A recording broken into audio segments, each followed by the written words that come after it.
how do you break down understanding what your league mates are doing, and how do you keep track of that as the season goes on? So it can be a daunting task to some degree, and I've gotten some pushback on it just as I've tried to explain it to some folks because, it can be labor intensive or time consuming because you're notating certain things. For me, it was all pen to paper in a notebook. But the reason that there's value in it is because, Dynasty, the unique thing about Dynasty is there are a lot of ways to attack it. There's not one strategy. You can come at it from basically any direction and be successful. Where the key component comes in is how do you sustain success? Because to do it once is happenstance, but how do you dynasty, right? It's a point to be good year over year over year. So how do you do that? And to me, the sustainability comes from understanding how to maneuver around your league. If you're in a 12-person league, how do you maneuver around the other 11 people? What do they do? What are their tendencies?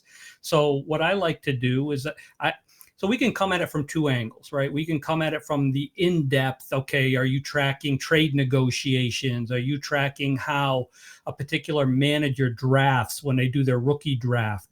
Do they go best player available? Do they like a certain position? All of those are notes you can take to kind of build a profile to understand how to navigate. Or we can look at it from a very 10,000 feet off the flight deck. What does that look like just breaking the surface? Okay, is there a particular manager in your league that is simply more active than three managers in your league that have to win every deal by a landslide, or they don't respond to your trade for 5 days, and when they do, there's no context. It's just, no, I reject it. You want to avoid those types of managers and focus on the ones who are active, who are engaging. So a lot of times people pick the wrong player. If you've got tiers, if you break value into tiers, why go after a player that belongs to a manager who doesn't respond, who has to win every deal by a landslide? Go after a player in a tier that's on a team where you can get a deal done. So again, you can peel back the layers. We can really get into the weeds, like specifics, or that generalization as to that's right on the surface. It's easy to know who in your league is active and who. 3 offers and you'll know that you'll never be able to deal with this manager again because they want your entire roster for a 3rd-round draft pick. So that all kind of explains itself at the surface. Yeah, absolutely. And I think this is such a underthought about and underdiscussed point of, I'm guilty of it. I sit and talk on shows and say, go and buy this player for this price because that's his kind of general market trend. But every league is its own little microeconomy. Yeah, I'm saying player X is worth a 1st-round pick, but actually in your league, he might be worth a 1st and a 2nd-round pick because the person that's currently rostering him is a massive fan of his or went to the same college as them and so Mm-hmm. values him so much higher. And I think that's such a key thing of, don't just talk about Dynasty as a whole, actually understand the individual microeconomy of your league. And so for yourself, I know, I've been following your work for a while. Talk to me about how you break that down. I know you've got your notebook and that kind of thing. How are you annotating? You annotating every single conversation, every single transaction, or is it more high level than that? What are you doing? So excuse me, it's changed over the years.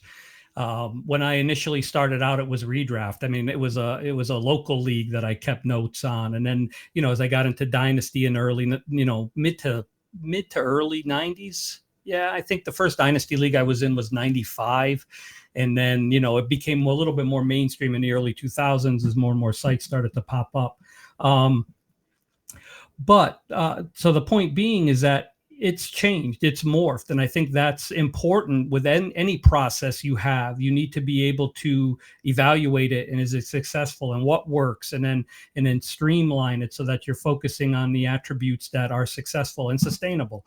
And so for me, as it's progressed right now, if I were to do it right now, it's half of what it was, say, 10 years ago. 10 years ago when I was in 30 leagues and I had to micromanage each individual microeconomy, it was basically tracking trade negotiations. It was tracking rookie drafts because, you know, in a dynasty, once the startup's done, okay, where's your information going to come from? It's going to come from rookie drafts. And then so then it really broke down to, does this particular manager always take best player available? Does this particular manager zero in and overvalue a certain position? Does this manager always trade his draft picks, you know, for proven commodities on the market? So you were able to build a profile based on, and the whole key is, okay, what door am I going to knock on? Who am I going to have a deal 30-40% already framed, because I understand what motivates that particular manager, as opposed to starting from scratch and just, you know, throwing it out there and say, hey, you've got 3 guys I'm interested in, you know, what would you like for that? That's a terrible way to build. I mean, we do it, right? That's part of the process, but ideally, you know, a manager sells, you know, their first rounders every year in the offseason. 1 year, you know, they're projecting out. So in 2024, they're trading their 2025 draft pick for proven commodity now. You know that. So if that's your interest, that's the door to knock on. So it would be broken down into that.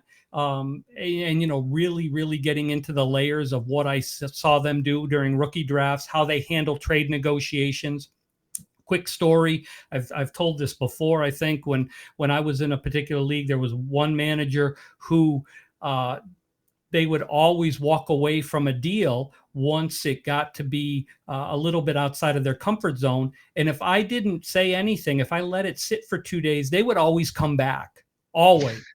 So that became a tell, right? Like a poker tell. I knew that if I pulled out of the negotiations early, that they would end up coming back 2 days later and agree to what I had originally, you know, had thrown out there, and they weren't interested in the beginning. Just like there were other managers who, when they were title contending, you couldn't make a trade with them to save your life. But the second they went into rebuild mode, they would sell you the farm.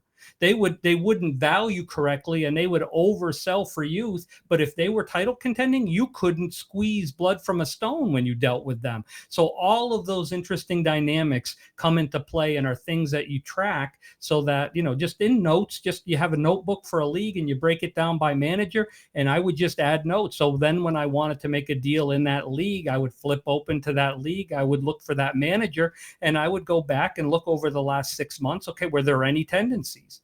Okay, well, there wasn't, and I can't take advantage of this. I can't use this to mitigate my risk. So let me pick a player in the same tier that's on a roster with someone that I do think that I can sort of mitigate my risk and get good value. No, I love that. And I think I've talked about this a couple of times in the past. I think that if you're not keeping track, if you're not going and doing your research on other people you're in a league on, you're doing yourself a disservice. I talk about it. I've got a Google Doc. I've kind of built it off of your kind of model, and I track every owner that I'm in a league with. I've got a column for kind of rookie draft, what they tend to do, a column for, you know, particular positions they value or devalue, a column for startup drafts. But I've also got a column for what team they support and what their Twitter handle is, because it's fantastic knowledge of so many people as sit on Twitter and say, this guy's an absolute stealing draft. This guy's an absolute stealing draft. So I love this player. I love this player. If you're not then taking that information into a rookie draft or a startup draft or whatever, again, you're doing yourself a disservice. The same with the team. Like, people are giving you that information. If you're not tracking that and being aware of that, you're just putting the information's there. You're putting yourself at disadvantage. So yeah, I think if you're watching this, I would encourage you. It doesn't have to be anything massive. It doesn't have to be some massive, great big undertaking, but just a simple Google Doc or something that you can start tracking some information. Because let's be honest, the dynasty community is pretty incestuous. If you're in a league with someone, chances are some point in the next 2 or 3 years, you're probably going to be in a startup with them. And actually having that little bit of information can be huge. And it just, as you said, I love the trade strategy of, you know, knowing that a guy's gonna, if you give him enough rope, he'll come back to you 24 hours later or 48 hours later with basically accepting a deal. I think that's phenomenal. Yeah. And it's just because you've noted that down, you've spotted the trend, and you now know that and have reaped the rewards of that. That's incredible. And yeah, I love the idea of not just understanding your league mates' tendencies and tracking them, but actually spending time to go back and look and kind of Right. see And where those trends are developing. And the one thing I would add, if listeners take one thing away from this, you got to realize, because I've had some people say to me, well, how do you get, like, how do you have conversations with league mates? How do you know what to notate? You got to realize that when a manager makes what they consider to be a very successful trade, lips get loose. Like when they're a little full of themselves and they like to brag about their process, their evaluations. So, some of the things that I really dig into, and I had written a few of them down, I like to ask, how do they decide on player values? Like, what is their criteria? Like, that was a great trade. How did you decide on that player value? Rookie evals, do they have a trusted source? Do they do them themselves? How often do they do a roster eval? Do they value trade calculators? Is that something that they use when they initially construct a deal? I love then that point. I love that yeah, point. If I can say, I think yeah, the trade calculator piece, because there are some managers that are so wedded to a calculator, and I think, look, I create my own trade calculator, so I think they definitely have a place and are really valuable. But mhm, I've got one person that I know lives by one source, and I know that if I run a trade in the trade calculator that I like, that comes out in his favor, he will accept it 100% of the time. No thought, no consideration, he'll accept it.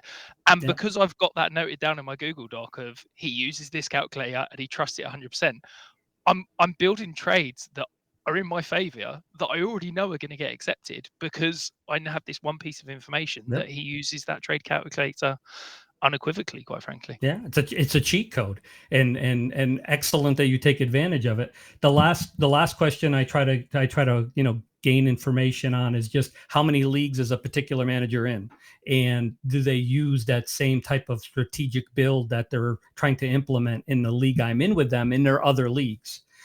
Just to understand how rooted they are to that particular strategy.